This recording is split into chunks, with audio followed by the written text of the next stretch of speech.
adjacent to the crime scene within 3 days, even in presence of police. The order for which has been signed by the highest officials of the health department. This further highlighted the suspicion of evidence tampering. In suspicion of the involvement of the ex-principal of Arjikar Medical College in the incident, the protesters raised voices for his suspension from services, to which the health department did not pay heed. Instead, his plea for resignation was not accepted, and he was being appointed as the principal of Calcutta National Medical College within 5 hours, much to the horror of all concerned. In the very early hours of the 15th of August 2024, when all the people of West Bengal were out on the streets at midnight, standing in solidarity with Abhaya, an unruly mob attacked and ransacked the campus of Arjikar Medical College, demolishing the emergency section and attempting to vandalize the crime scene. Through all this, the Kolkata police stood as mute spectators under full media coverage, while the doctors had to vouch for their own protection out of the clutches of these hooligans. In his baffling statement, the State Police Commissioner blamed the media for an unfair representation of the situation and denied all accountability for the attack. We are thankful that our brothers and sisters in arms in all national medical colleges joined hands with us, taking a stand against this gruesome and despicable turn of events. The Honorable Supreme Court took due cognizance of this matter of national urgency and in the due hearings ordered the formation of the National Task Force in a bid to revamp the deplorable state of security in all government hospitals. Central security forces were dispatched in Arjikar Medical College in view of the inefficiency of the state police to ensure protection, and CBI was handed over the reins of an already misled and mistimed investigative process to expedite closure. The junior doctors of West Bengal have waited in bated breath for last 37 days since the crime against Abhaya, out in the streets in rain and heat, in vain, as neither has adequate security measures been reinforced in government hospitals, nor has any report been disclosed by the CBI to us in view of the crime perpetuated on our colleague. Further, many of the names surfacing in the investigative process are reportedly politically backed doctors and common men who have unrestricted access to all medical colleges in West Bengal, and with their acquaintances they have carried on a reign of active terror in all medical colleges of West Bengal. These miscreants have ties with the top tiers of the health administrative system and have been charged with multiple allegations of insinuating unfair house-staffship counseling methods, gross irregularities and malpractices in conduct of examinations in most medical colleges, verbally and physically threatening anyone who stood in the way or did not align with their pervasive policies.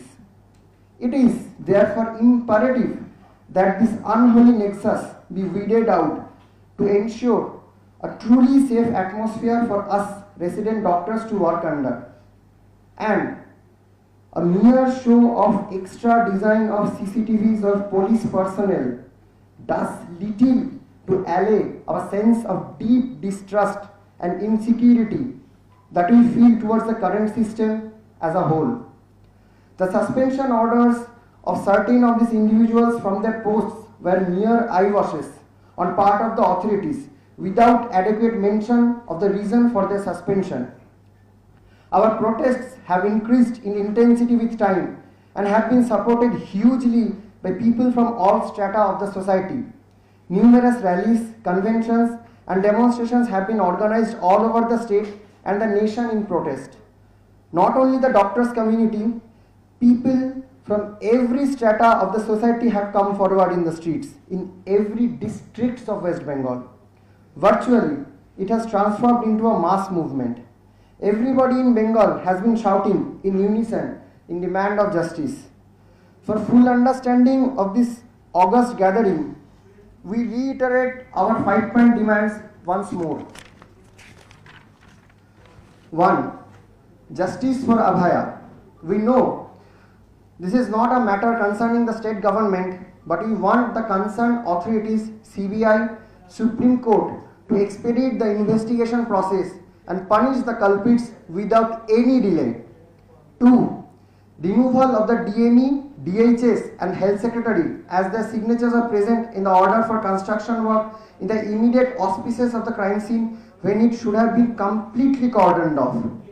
We also think that they are responsible for this enormous corruption in the healthcare system for which Sandeep Ghosh was also arrested. Recently, CBI has arrested him in relation to the rape and murder case of Abhaya, thus reaffirming this active involvement in the heinous crime. 3. Action against incompetent and complacent police authorities. Removal of Mr. Binit Goel, Commissioner of Kolkata Police, for his administrative failure and evidence tampering, disciplinary action against DC North for his incompetence and offering money to victims' parents, and DC Central for trying to hide the identity of a suspected person present inside the crime scene. Officer in charge of Tala Police Station has been recently arrested by CBI in connection to Abhaya rape and murder case, eroding our trust in the entire law enforcement agency of our state. 4.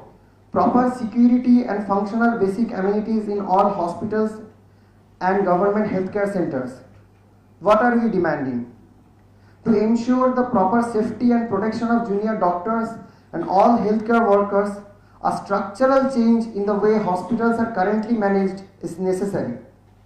Separate male and female restrooms for on-duty doctors, adequate security personnel, CCTV, female security for women doctors' duty room are necessary, as well as proper security arrangements outside wards and OT rooms.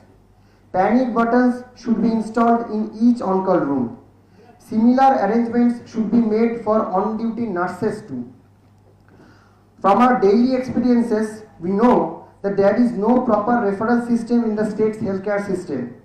Information on bed availability and occupancy in government medical colleges from rural to district hospitals is not available anywhere.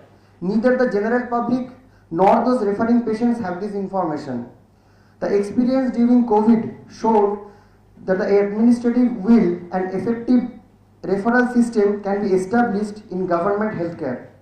We demand the implementation of a centrally monitored real-time bed vacancy and occupancy information system in all government hospitals to stop patient harassment and incidents of public outrage against doctors and healthcare workers. Professional counselors must be appointed for interactions between doctors and patients or their families and public dealings. To address sexual harassment and abuse of female workers in hospitals or healthcare settings, a preventive environment against sexual harassment needs to be created among doctors, nurses and healthcare workers. For this purpose, a gender audit must be conducted in all state hospitals, health centers, medical colleges by the government. An internal complaints committee must be formed and properly managed in every hospital and healthcare center according to POSH 2013, 2013 POSH Act.